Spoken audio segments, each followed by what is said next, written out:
Big Pharma blocked Medicare from negotiating lower drug prices.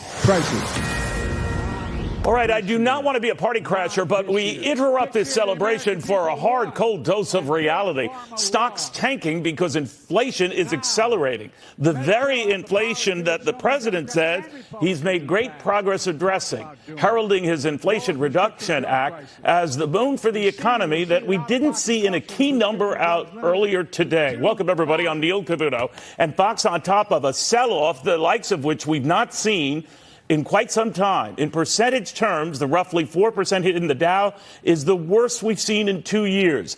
Ditto the S&P 500.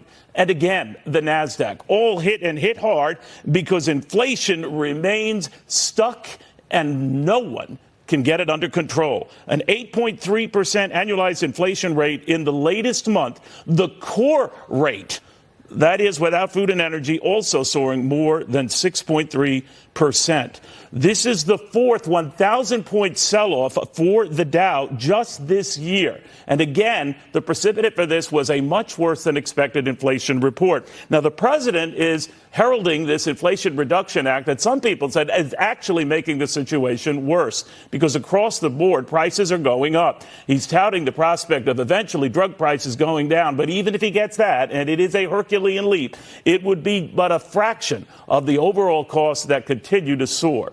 Keep this in mind, that with inflation running north of 8%, most food and related items are running at about double to sometimes triple that. Whatever progress we've seen on gasoline and related prices has done little to affect prices almost everywhere else. And then another startling development here, and the market reaction to this, the fear that the Federal Reserve is going to continue hiking interest rates, and now not only the 0.75% hike that they see coming next week, but a growing betting among a third of investors now that that hike could be as much as 1 full percentage point.